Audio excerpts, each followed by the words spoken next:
साथियों अब हम लोग डिस्कस करेंगे जॉन गॉल्सवर्दी की एक और इम्पॉर्टेंट प्ले सिल्वर बॉक्स की। और सिल्वर बॉक्स जो कि इनका पहला प्ले है और 1906 में इसको पब्लिश करवाया इन्होंने। सिल्वर बॉक्स का जो टाइटल था सबसे पहले दी सीक्रेट बॉक्स करके दिया था दोस्तों जॉन गॉल्सवर्दी ने, ठीक है।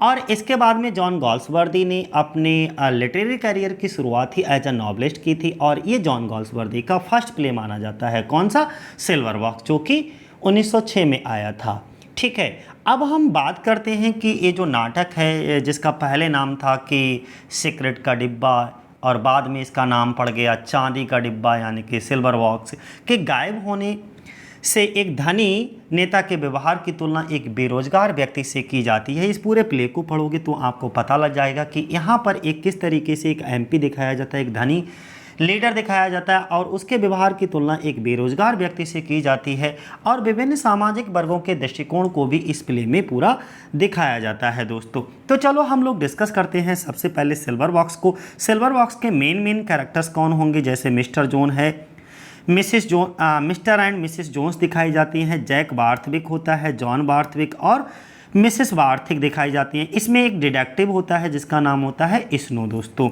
ये इसके कुछ मेन कैरेक्टर्स होते हैं। और सिल्वर बॉक्स जो कि यहाँ पर समझ लीजिएगा, जो जॉन बार्थविक है वो क्या दिखाया जाता है? एक लिबरल मेंबर ऑफ पार्लियामेंट दिखाया जाता है। और मिसेस बार्थविक जो होती हैं वो जॉन बार्थविक की वाइफ दिखाई जाती हैं, पत्नी। जैक बार्थविक जो होता है वो इनका बेटा दिखाया जाता है, सन ऑफ बार्थविक, ठीक है। और मिस्टर जोन्स जो है मिसेस जोन्स का हस्बैंड दिखाया जाता है, यानी कि मिस्टर जोन और मिसेस जोन्स पति पत्नी दिखाए जाते हैं दोस्तों। और जो मिसेस जोन्स होती हैं वो मिस्टर बार्थविक के घर में ही नौकरानी होती हैं। बीलर जो है वो भी एक हाउसमेड दिखाई जाती है, नौकरानी ही दिखाई जाती है। एक और कैरेक्टर होता है जिसका नाम मार्लो दिखाया जाता है जो कि बटलर होता है। और एक स्नो नाम का एक डिटेक्टिव होता है। और रोपर जो होता है वो बार्थविक का एक लॉयर वकील दिखाया जाता है। इसमें एक अननोन लेडी दिखाई जाती है जो कि यंग लेडी होती है, प्रॉस्टिट्यूट कह सकते हो, जिसका जैक बार्थविक जो होता है वो लास्ट इवनिंग मिला होता है और उसी से उसका पर्स चुरा लेता है। ये पूरी कहानी वहाँ पर दिखती है। और इसके बाद एक जो सीक्रेट बॉक्स है क्या है? एक 3 एक्ट कॉमेडी है। और ये इनका पहला प्ले है किसका? जॉन गॉल्सवर्दी का। तो जॉन गॉल्सवर्दी का सबसे पहला प्ले कौन सा? सिल्वर बॉक्स है। और ये कितने एक्ट में लिखी गई कॉमेडी है? 3 एक्ट में लिखी गई कॉमेडी है। इसका जो थीम बहुत ज़्यादा पूछा जाता है एग्जाम में कि सिल्वर बॉक्स की थीम क्या है, तो सोशल इनजस्टिस इन सोसाइटी, ठीक है।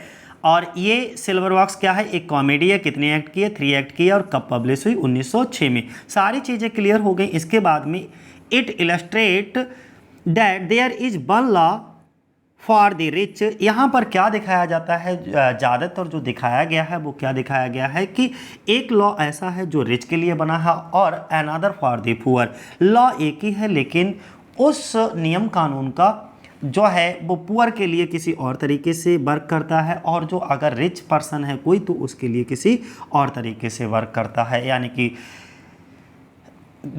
अमीरों पर जो है वो लॉ किस तरीके से वर्क करेगा और गरीबों पर किस तरीके से वर्क करेगा, इसी चीज़ को दर्शाया गया है इसमें। जस्टिस इज परचेज्ड, इसमें ये भी दिखाया गया है कि जो न्याय है वो जो पैसे वाले लोग हैं, धनी लोग हैं, उनके द्वारा खरीद लिया जाता है, वेल्दी पर्सनस के द्वारा।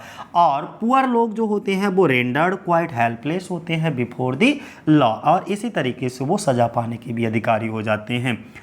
सेंट्रल कैरेक्टर जो इसमें दिखाए जाते हैं वो जॉन बार्थविक, रोपर जो कि एक सॉलिसिटर होता है, और एक स्नो जो कि एक डिटेक्टिव होता है वो दिखाया जाता है। इसका ओरिजिनली जो प्रोड्यूस होता है वो कहाँ? लंदन में 1906 में। और ये बहुत ज़्यादा इनका पहला प्ले था तो बहुत ज़्यादा लोगों का ध्यान भी, लंदन के लोगों का बहुत ज़्यादा ध्यान अट्रैक्ट करता है दोस्तों, ठीक है।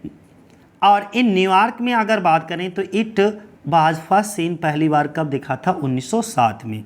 इन दी प्ले, इस प्ले में the disappearance of a secret box, क्या होता है? एक सीक्रेट बॉक्स होता है जिसको सिल्वर बॉक्स कहते हैं, वो गायब हो जाता है। लीड्स